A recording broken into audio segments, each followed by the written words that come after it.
Hello, welcome. So today we're going to be looking at r/ best of Redditor updates, and goodness me, just looking at the title, this post, I predict will be unhinged. I don't know, I've not read it yet, but just from the title, I can see how this is going to go. Well, I can't, but I also can. I just know it's going to go crazy.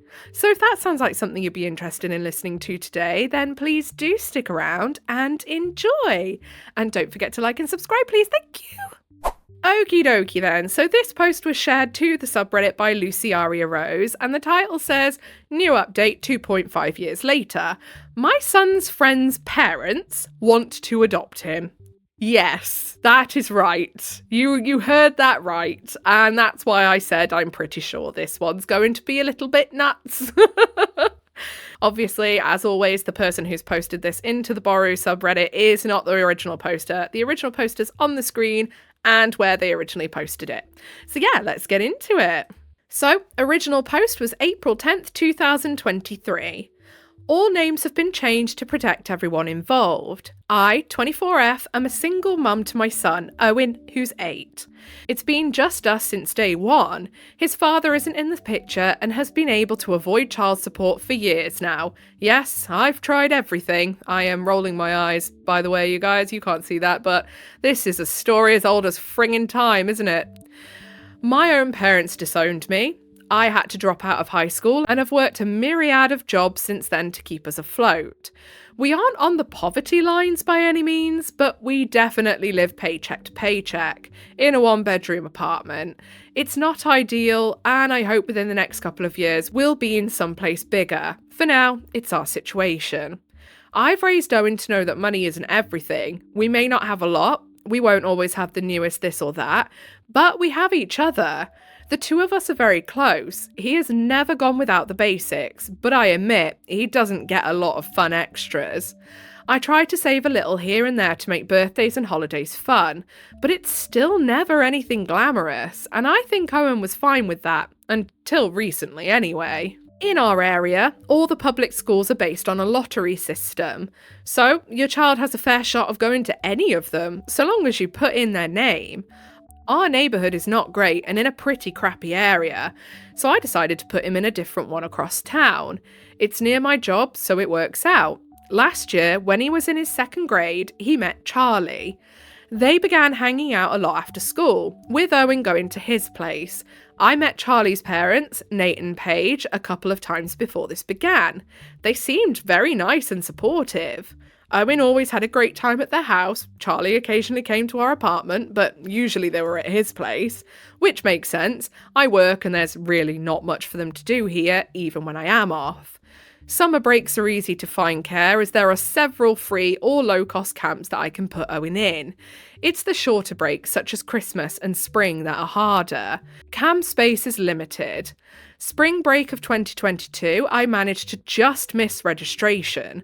Paige is a stay-at-home mum and offered to take Owen for the week. I was hesitant to ask so much of her, but she insisted. He had a really fun time with them. They did a ton of fun activities, and Paige refused my attempts to pay her back at least some. I couldn't afford all. I admit I did feel a tad uncomfortable with her spending this much on my son, but at the same time, I don't want to deprive Owen of this stuff. Summer came, and while I did get Owen into camp, he spent a ton of time with Charlie as well. He ended up going on vacation with them. I was again very hesitant, but the experience was something I could never give Owen, and it wasn't too far away. He had a blast. I kept telling Nate and Paige that there's no way I could ever pay them back, and they kept insisting that they loved having Owen around. They told me what a great kid he is, sweet, respectful. At one point, I really pressed Paige as to why she was so insistent on having Owen around so much.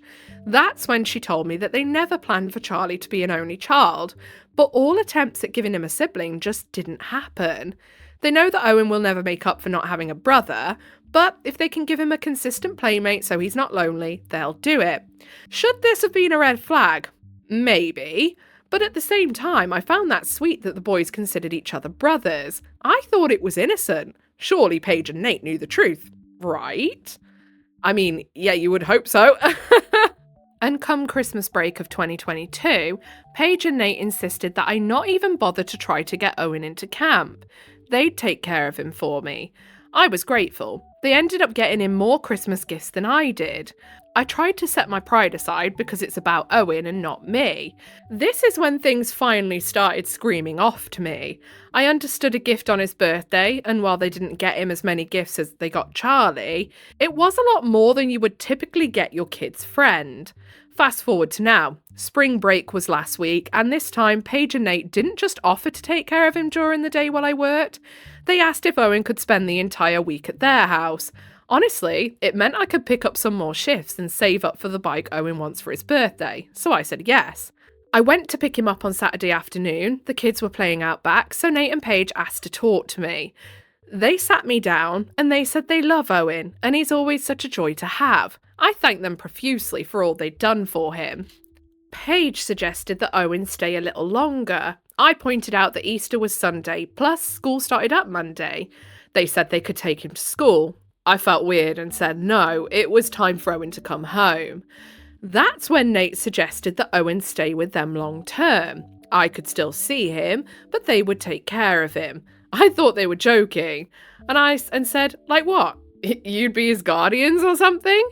They got quiet, and the reality rushed over me. I pointed out that this wasn't a movie. They can't just get custody. They started sprouting some legal stuff about how I could assign them as guardians and they would help make his transition smooth. They told me to think about Owen and what's best for him. Hell no! I told them there was no way in hell I was going to give up my son. I grabbed Owen and we left. I've blocked their numbers. Owen has no clue what's going on. I'm keeping him home tomorrow and took the day off work to figure some stuff out. Legally, they can't take him. But now I know what they want and I'm terrified. I don't want him going back to that school. Do we move? I'm so lost and I feel so stupid because looking back, all the warning signs were there. Yeah, I would be freaked the hell out too. I'd be like, oh no, are they gonna come and try and kidnap my kid? What an entirely batshit crazy thing to request when it's like, yeah, okay, the OP's not exactly well off, but they're managing just fine. It's not like they're really in the thick of it. They can't feed him, they can't clothe him and all of that lot. Then I could understand them being like, hey, the offer is there. We are more than happy to do that for you. The offer is there. I could kind of understand, but this is just weird. I know Owen is going to be devastated losing Charlie, Paige and Nate. How am I ever going to explain this to him? Relevant comments in response to some, now removed, accusations of neglect. Of course there were. This is the internet, I suppose. I can take care of my kid. He's never gone hungry. The lights are always on. He has clothes, albeit sometimes from Goodwill or donations. We lived in our car briefly when I was 17, but I pulled us out of that situation and we'll never be in that place again. I have health insurance, he goes to the doctor, he has vaccines. He just doesn't have an iPad or summer vacations. What he does have is love. His favourite stuffed giraffe that I got him when I was pregnant. A love for the park. He isn't deprived. He has a good life. I love him and I'm never going to give him up. Maybe those parents have been turned down by foster adoption agencies. Yeah, and just rolling back to that, it really annoys me how people seem to think that kids need the newest consoles and a friggin' iPad for, parents, that parents are looking after them well. Kids don't need those things. That is a want. It is not a need. It is not essential to everyday life. There are other things they can have that they can enjoy just as much. It's so friggin' weird that people seem to think that not having an iPad is neglect. What in the So anyways, back to the person asking if Paige and Nate have been turned out by foster agencies. OP says, I've suspected this too. It seems like they don't want another child. They want Charlie to have a permanent playmate or buddy. And I don't know much about the sister, but if they were as honest as they were with me, I could see them being turned down. Yeah, and what's going to happen if Charlie and Owen, if they say the OP turned around and said, yeah, go on then. What would happen if Charlie and Owen had a falling out? I bet you they'd want to drop Charlie like a hot sack of spuds, wouldn't they? They all of a sudden wouldn't want to know because it's not serving the purpose they wanted. Updating the comments later that day. Post won't let me update directly, so here it is in the comments. Update. There's no way I can respond to everyone, so I just want to say thank you for the advice. While I understand those saying they potentially meant well and weren't trying to be offensive, it's still a risk I can't take. It's not like they offered to take him every so often. They wanted him full time, permanently. To those who said I should just let them, what? Please pass me whatever drugs you were on. I will never give up my son. Do we have the newest this or that? No. We have our needs met. I love my son and I'm not letting him go. Whoever was saying that you should let him go with them is absolutely batshit. Because what the hell? As for everyone else, I took your advice and reached out to the school. I told them that Paige and Nate are no longer allowed to pick up Owen and explained I do not feel safe with them around each other.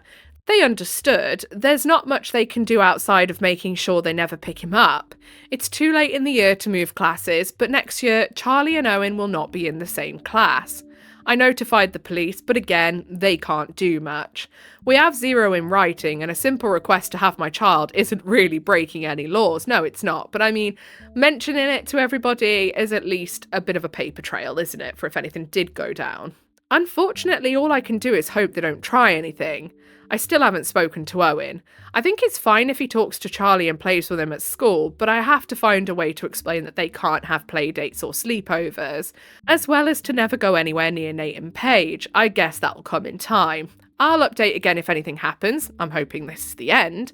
As some of Nate and Paige's defenders said, they did take my no well. I mean, you blocked them, so you're not sure if they took it well. So hopefully they realise how totally out of bounds they were and leave us alone. I find it so incredibly weird that there was people that are literally like, oh yeah, Nate and Paige are fine. They've done nothing weird asking that. Like, Update 2. Comments, but it only shows up on OOP's profile. April 11th, 2023, next day. Monday night, I talked to Owen and explained that Nate and Paige were not safe. He was confused, and I explained that they wanted to take him away from me. I think it spooked him as he started crying, saying he didn't want to leave me and he didn't want to see them again. I held him and assured him that he wasn't going anywhere. He understood he is never to go anywhere with them and that the school is taking measures to protect him. Said he could still talk and play with Charlie at school. He said he doesn't want to. I was honestly worried he'd hate me, but you were all right. Telling him the full story made him realise how serious it was. He understands that the gifts and the trips will stop, and he says he's all right with it. I mean, yeah, you do have to be honest with your kid and be like, hey, this is what's happened in case they did try something dodgy, you know? Also, I wanted to address one last thing. I've gotten a few people offering me money or gifts. Please do not do that. I am very appreciative, but that was not the purpose of this post. If you wish to do something, donate to your local shelter or charity. Owen and I are not in need. I'd rather see it go to people who need it. I didn't see Nate or Paige at drop-off, nor have I gotten any contact, but then again, I did block them everywhere. Thank you all for your help. I'll update if anything else happens. Hopefully it won't. And then we get an update post April 14th, 4 days later. I have tried to post this update in the True Off My Chest, but it keeps getting auto-deleted. Since I have so many followers, I figured I'd update here and hopefully it gets around. Well, what everyone feared would happen did. Tuesday, he returned to school. I told him he could still talk with and play with Charlie. I was hesitant to drop him off, but figured you can't live in fear. Most afternoons, my son takes the bus to a local rec centre for aftercare. I had already told the school everything and that Nate and Paige were not to pick Owen up. I managed to call and even make sure he got on the bus. Aftercare was also made aware of the change in pickup list. Well, half an hour later, I get a call that Paige had tried to pick up my son. The front desk refused to release him, didn't say why, just said that she was no longer on the list. She wouldn't leave and the police were called. She was escorted out of the building. While she wasn't brought to jail, there is a police report and I am using this to go to court to get an order of protection. Paige and Nate are also banned from the rec centre, so if they do show up, they will get arrested for trespassing. The police are working on ways to protect us, and the local social services office has been made aware of the situation. So, should she then try to make a claim, they are aware of the situation. That is crazy. Imagine just turning up and trying to pick up someone's kid. Although, there's been a few posts I've seen where people have tried to do that, like at the nurseries and stuff. Usually, like, mother-in-laws or something like that have decided they want the kid for themselves. Nuts behaviour. So, relevant commenter, thank you for the update. I am pulling for you. Great job on getting your ducks in a row at school and aftercare. They are starting to show their true colours. Please keep a careful eye out and be prepared. Talk with your son some more and make sure he understands a little better to not leave with him. OOP, thank you. I spoke to him Monday evenings, so he knew what he was walking into on Tuesday. It freaked him out a lot, and he said he absolutely didn't want to leave me, so he's aware and knows to never go with them. So now we have the update that is 2.5 years later, September 28th, 2025, so very, very recent update. I hadn't realised it had fully been nearly 2.5 years since I gave an update to our lives. But I thought about this whole saga recently, found the account and realised 3,000 plus of you follow this now. Plus it seems I still get requests for an update. After this happened, I wanted to stay in the area we lived in, if anything, because I couldn't afford to move us. I ended up transferring Owen to a different after-school programme. He still remained friends with Charlie at school. Apparently even Charlie would call his parents weird and said that he was angry with them for making it so Owen couldn't go over there after school. The rest of the year passed by awkwardly, but initially the school did a good job of making sure Nate and Paige were not anywhere near my son. I was told they wouldn't be allowed to volunteer anymore, as Paige often did prior to everything. Summer soon came, Owen started his usual camps, and I thought all was well. I had initially been told that the boys would not be put into the same class the following year. It had been too late in the year to move either of the boys.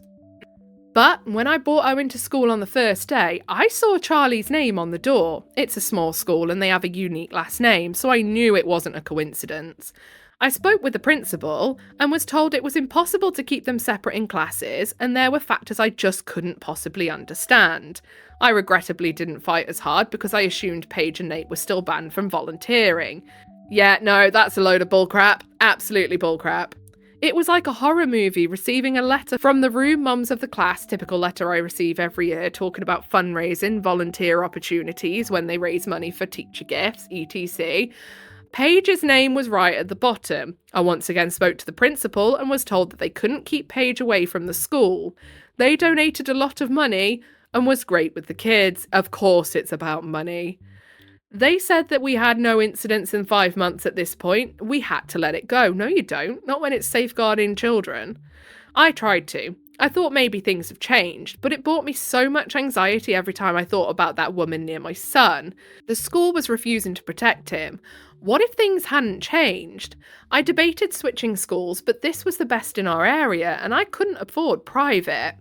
I prepared my son. He said he wouldn't try to go with her and would scream if she tried to take him. Sure enough, first class party of the year, my son said Paige was there and Owen said she kept trying to talk to him. She kept asking him to come over and even wanted my new phone number. I changed it for obvious reasons after everything went down.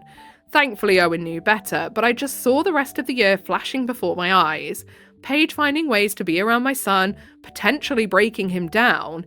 Since the school didn't give a shit, I had nightmares of them letting her kidnap him. I knew we couldn't stay long, but again, I was broke, working a crap job, and I couldn't just pack up and leave. Yeah, what I feel like is happening here, I don't think Paige is gonna out and out just snatch him up. I think she tried that first time maybe out of desperation and realised that wasn't going to happen. So I wonder if Paige is just trying to get back around him, trying to talk to him, to try and manipulate him into manipulating his mum, the OP, into letting him, go and live with them. So I started to apply to some new jobs out of our city. As it was, I had one job working in retail, but I picked up house cleaning shifts and occasionally some babysitting shifts in between. I took a chance and applied for a live-in nanny position in a city about 3 hours away. I didn't think I'd have a shot at it, especially as I had a kid, but I met with the parents and they were so kind and so sweet. They were more than happy to let me bring Owen with me and let us live with them. After everything that's just happened, you're gonna go live with another rich family with your kid. OP, come on. I understand being desperate to get away, but this feels like out of the frying pan and into the fire. Of course, I'm sure not everyone is going to be like Paige and Nate. Of course, that, you know, most people are very sane. But I just feel that would be a risk I would not be willing to take twice. They had an in-law suite I could live in as long as I was working there. It was only one bedroom, but Owen and I were used to that. He was a little sad about leaving his friends, but we jumped at the opportunity. I admit, I was nervous to put ourselves in a similar situation as before. Yes, yes, yes. What if these people enticed my son and wanted to take him? But thankfully, they weren't like that. They were kind to Owen, but they maintained boundaries. I eventually told them our story and they were horrified that this had ever happened to us and assured me that they would never try to take my son. I was making better money living with them, and since I didn't have rental utilities to worry about, I was able to save up more than usual. Owen thrived in his new school. The best part was he got to spend time with me and the little ones I took care of. No more crazy hours, no more after-school programs. After 8 years, we finally caught a break. The family recently outgrew their need for a nanny, but they were happy to help me find a new job. The position isn't live-in, but I was able to save up to put a down payment on a condo. Something I never thought would happen. For the first time in 10 years, Owen has his own room. Something that both excited him, but he was also a little scared. With the help of my old bosses, who are now good friends of ours, we were able to decorate. And my new bosses are so kind, and again, totally fine with me bringing their baby with me to pick up Owen and having him around. That's good, that's good. It does seem like everything's sort of come about and fallen into place. I haven't heard from Nate and Paige since April 2023. My son occasionally mentions Charlie, and I know he misses his buddy, but he's also relieved about where we are. I hope for Charlie's sake that his parents have calmed down. Maybe they've learnt their lesson. Probably not. People that are that delusional already are probably not going to learn anything from it. If anything, so they won't prey on another woman in my situation. I don't speak to anyone from our old city, no friends there, so I have no way of knowing. Sorry if that's not a fun update. But that's where we are, happy, healthy, and doing well. I'm 26 now, but many days feel like I'm 42. Don't. I'm 34 and I feel like I'm ready for the grave. Especially at the minute with this lurgy, my goodness. I'm in a new relationship now, dating seriously for the first time since Owen was born. I have a group of friends who are also nannies. It took me 8.5 years to gain a support system. Still haven't spoken to my parents. Owen's father will never be a part of the picture, but we finally have a family. Still, he often tells me that if all of it went away like Nate and Paige did, he'd be happy with just us. Ah, God, he knows how to make his mama cry. Anyway, thank you for all the support and concern over the years. Much love to you all. I'm glad it all worked out in the end. I was very concerned for you when you were like, yeah, I'm going to go and live with another family and take my kid with me and I'm going to work there. And I was thinking, my goodness, please don't let lightning strike twice. But no, luckily it all worked out. One of OP's commenter, oh wow, so happy for you. Ugh, it's horrible how money talks. You must have been unbelievably anxious that whole school year. Wishing you both all the best. And then OOP says, thankfully, I only had to deal with it for a total of about 4 months. Last 2 months of the school year, then the first 2 months of the next, before I got the new job. Thank you so much. My goodness, that's crazy. That is just crazy. Imagine, like, just thinking you could say to someone, be like, hey, can we have your kid? Like, that's so nuts. But I genuinely believe there are people out there that think like that. Like, people are so odd sometimes. And, you know, I always see a lot when I read these things and I look in the comments, there'll be people like, oh, this never happened. You know, I'll take whatever for this never happened. And it's like, I mean, you say that, and I'm so glad you've never met people like that in your life, but there are people genuinely nuts. So, down in the comments, Strangled in Moonlight says, quotes the OP saying, I spoke with the principal and was told it was impossible to keep them in separate classes, and there were factors I just couldn't possibly understand. Those factors being Paige used her money to make sure she had access to OOP's kid, and admin folded like soggy tissue paper. Precisely. Because it's funny how they were all for keeping her away and not letting her volunteer, and then all of a sudden it changed. And they even said themselves that they are, big donators to the school. So, goodness me. And then 00017 Batman says, right, never mind about the young, vulnerable people we are supposed to educate and protect whilst in our care. Let's see that money. If a school is that blatant about their lack of concern for child safety, I can only imagine what else they'd happily turn a blind eye to. Well done, OOP, for creating a pathway out of there and into a new life for her family. Okay, so I think that's where we're going to leave it for today. If you made it to the end with me, then I appreciate you very, very much. If you give me a little like, subscribe, notifications on, that'll be your initiation into the Cult of Void. Welcome. Whatever it is you're doing for the day, I hope you have a really good rest of the day, good